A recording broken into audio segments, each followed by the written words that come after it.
Good morning students. मैं चंद्रकांता आज आपको कक्षा 10वीं से स्पर्श पुस्तक का पाठ नंबर 2 जिसका शीर्षक है डायरी का एक पन्ना, लेखक हैं सीताराम सेकसरिया। आज उस पाठ के प्रश्न उत्तर में आपको समझा रही हूँ। पाठ के पीछे ही प्रश्न दिए गए हैं, उनके उत्तर मैं आपको समझा रही हूँ, तो बच्चों ध्यान से सुनना और समझने का प्रयास करना। चलो शुरू करते हैं हम। प्रश्न नंबर 1 है, कलकत्ता वासियों के लिए 26 जनवरी 1931 का दिन महत्वपूर्ण क्यों था? क्योंकि उस दिन सब लोग क्या कर रहे थे? देश को स्वतंत्र मान करके स्वतंत्रता दिवस मना रहे थे, तो महत्वपूर्ण तो था ही। ठीक है, कलकत्ता वासियों के लिए 26 जनवरी 1931 का दिन इसलिए महत्वपूर्ण था क्योंकि 26 जनवरी 1930 को गुलाम भारत में पहली बार स्वतंत्रता दिवस मनाया गया था। नहीं, भारत अभी स्वतंत्र नहीं हुआ था, लेकिन लोगों ने स्वयं को स्वतंत्र मान करके स्वतंत्रता दिवस मना लिया था। कब मनाया था? 26 जनवरी 1930 को। तो आज 26 जनवरी 1931 को उसी स्वतंत्रता दिवस की पहली वर्षगांठ मनाई जा रही थी। 30 को मनाया था स्वतंत्रता दिवस, अब जो है 26 जनवरी 1931 को वही दिन आ गया था। जैसे हम 15 अगस्त जो है हमेशा मनाते हैं स्वतंत्रता दिवस के रूप में, ठीक है, क्योंकि 15 अगस्त को हमारा देश आज़ाद हो गया था। तो ये 26 जनवरी को उन्होंने क्योंकि खुद को स्वतंत्र मान करके स्वतंत्रता दिवस मना लिया था, और अब 1931 को उसकी पुनरावृत्ति थी, यानी कि वर्षगांठ थी। 1 साल पहले उन्होंने ये दिन मनाया था, अब वो दोबारा से मना रहे थे। तो यह दिन आज के दिन ही, मतलब वो वर्षगांठ के रूप में मना रहे थे ना, और इससे मनाने के लिए बहुत सी तैयारियां की गई थी। लोगों ने अपने अपने घरों में झंडे लगा दिए थे, और रास्तों में जहाँ भी लोग चल रहे थे सब में बड़ा उत्साह और नवीनता दिखाई दे रही थी। ठीक है, और पूरे कलकत्ता शहर को ऐसे सजाया गया था जैसा पहले कभी भी नहीं सजाया गया था, और जगह जगह पर जो है सभाओं का आयोजन करने की योजना बना ली गई थी। तो इस तरह से 26 जनवरी 1931 का दिन बड़ा महत्वपूर्ण दिन था। फिर अगला प्रश्न आता है, विद्यार्थी संघ के मंत्री अविनाश बाबू के झंडा गाड़ने पर क्या प्रतिक्रिया हुई? तो 26 जनवरी 1931 के दिन मॉन्यूमेंट के नीचे शाम को एक सभा होने वाली थी, लेकिन उस स्थान को पुलिस ने सुबह से ही घेर लिया था ताकि लोग इकट्ठा होकर के सभा ना कर सकें, वहां पर झंडा ना फहरा सकें और स्वतंत्रता की प्रतिज्ञा न पढ़ सकें। तो जब अविनाश बाबू जुलूस लेकर के उस तरफ जा रहे थे, तब उन्हें रोकने की कोशिश की गई और उन पर लाठियों का प्रहार किया गया, यानी जुलूस में शामिल लोगों पर पुलिस द्वारा लाठियां चलाई गई और उन्हें पीटा गया, यानी उनकी बहुत पिटाई की गई थी। और तारा सुंदरी पार्क में बड़ा बाजार कांग्रेस कमेटी के युद्ध मंत्री हरिश्चंद्र सिंह को झंडा फहराने के लिए भीतर नहीं जाने दिया गया। फिर यहाँ पर काफ़ी मारपीट भी हुई और लोगों को आगे भी नहीं बढ़ने दिया, और अविनाश बाबू को गिरफ्तार करके लॉकअप में भेज दिया गया। अब अगला प्रश्न आता है, पुलिस ने बड़े बड़े पार्कों तथा मैदानों को क्यों घेर लिया था? 26 जनवरी 1931 के दिन कलकत्ता में स्वतंत्रता दिवस के रूप में मनाया जाने वाला जो आयोजन किया जा रहा था, उसमें बड़े स्तर पर तैयारियां की गई थी, यानी खूब तैयारियां की गई थी।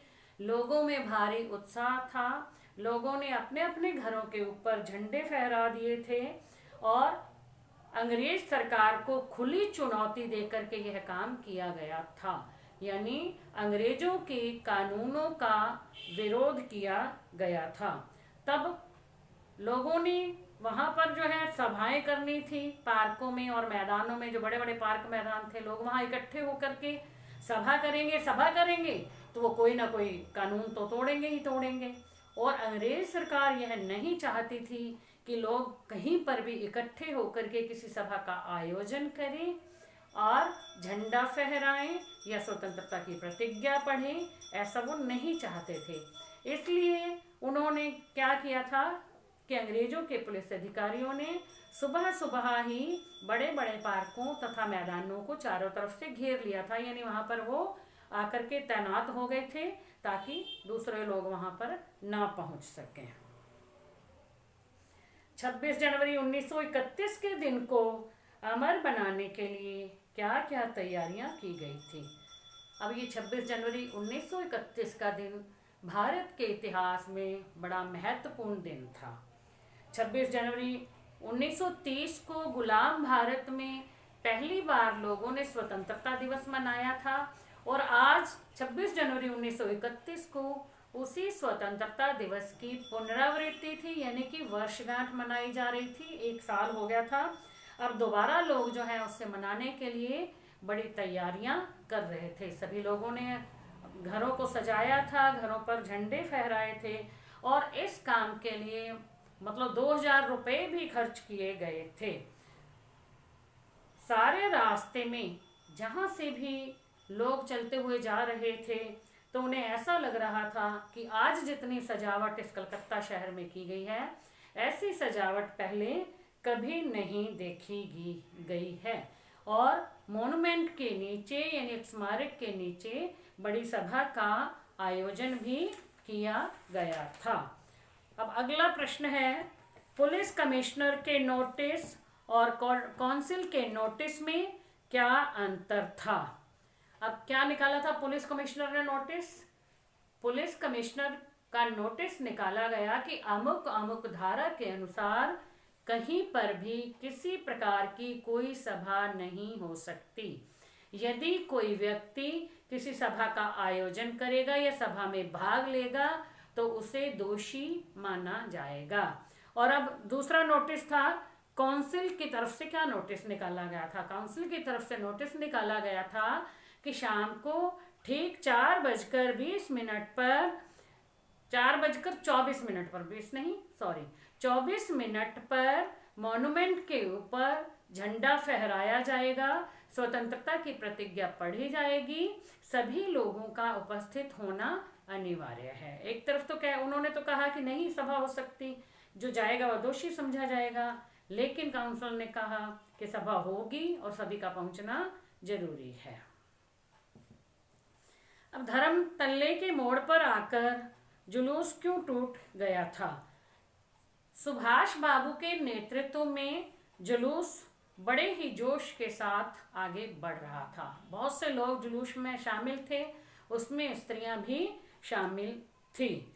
धर्म तल्ले के मोड़ पर पहुंचते ही पुलिस ने जुलूस में जो लोग थे उन पर लाठियां बरसानी शुरू कर दी और सुभाष बाबू को गिरफ्तार करके लॉकअप में भेज दिया, जिससे लोग जो हैं इधर उधर भागने लगे और वहां पर जुलूस टूट गया, यानी खत्म हो गया। फिर भी बहुत सी स्त्रियां जो हैं जुलूस बनाकर आगे बढ़ रही थी, तो उन स्त्रियों को भी खूब पीटा गया, उन पर भी लाठियां बरसाई गई और बहुत सी स्त्रियां घायल भी हो गई थी। अगला प्रश्न आ जाता है, डॉक्टर दास गुप्ता जुलूस में घायल लोगों की देखरेख तो कर ही रहे थे, उनके फोटो भी उतरवा रहे थे। उनके फोटो खींचने की वजह क्या हो सकती है? अब क्या कर रहे थे? घायल लोगों की देखरेख कर रहे थे। जो लोग घायल हो गए थे उन्हें उठा करके हॉस्पिटल में भेजा जा रहा था, ठीक है, उनकी सहायता कर रहे थे और साथ साथ में फोटो भी खींच रहे थे। इस फोटो को खींचने की वजह ये हो सकती है कि स्वतंत्रता चाहने वाले जो भारतीय लोग थे उनको अंग्रेज सरकार के अन्याय और अत्याचारों का प्रत्यक्ष प्रमाण वो जो है न्यूज़पेपर के माध्यम से, अखबारों के माध्यम से उनमें फोटो छाप करके दे सकें। अब क्यों फोटो उतरवा रहे थे?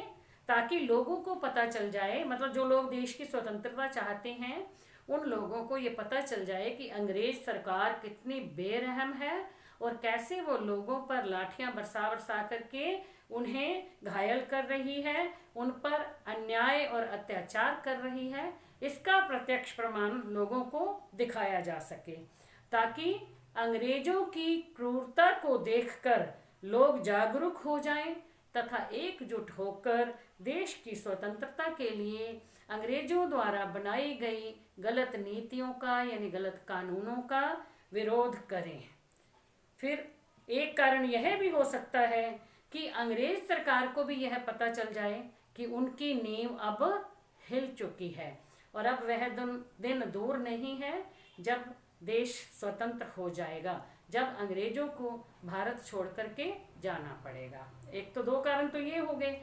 अब तीसरा कारण एक यह भी हो सकता है कि फोटो को देख करके लोगों के घर वालों को पता चल जाए कि उनके घर का कोई सदस्य जो है घायल अवस्था में उस जगह पर है और वो उसे संभाल सकें। तो इसलिए अब जो है इसके कई कारण हो सकते हैं। अभी फोटो क्यों छप रही थी। फिर अगला प्रश्न आ जाता है, सुभाष बाबू के जुलूस में स्त्री समाज की क्या भूमिका थी, यानी स्त्रियों ने भी बहुत बड़ी भूमिका अदा की थी। सुभाष बाबू के जुलूस में स्त्री समाज की बड़ी महत्वपूर्ण भूमिका थी। गुजराती सेवा संघ की ओर से जुलूस निकाले जाने पर बहुत सी स्त्रियों को गिरफ्तार करके लॉकअप में भेज दिया गया। पुलिस ने स्त्रियों पर लाठियां बरसाई, लेकिन स्त्रियों ने इन लाठियों की भी परवाह नहीं की, पिटाई की परवाह ना करते हुए आगे बढ़ती गई और मॉन्यूमेंट के नीचे पहुंचकर वहां झंडा फहरा दिया और स्वतंत्रता की प्रतिज्ञा भी पढ़ी। पुलिस द्वारा गिरफ्तार करके लॉकअप में भेजने पर भी जो स्त्रियों का उत्साह था वो कम नहीं हुआ, उनमें जोश वैसा कि वैसा बना रहा। पुलिस के द्वारा लगभग 105 स्त्रियों को गिरफ्तार कर लिया गया, लेकिन फिर भी उनके जोश में कोई कमी नहीं आई थी। इस प्रकार से स्त्रियों ने भी बहुत महत्वपूर्ण भूमिका अदा की थी। फिर अगला प्रश्न आ जाता है, जुलूस के लाल बाजार पहुंचने पर लोगों की क्या दशा हुई, उनकी क्या हालत हुई थी जब जुलूस लाल बाजार में पहुंच गया था।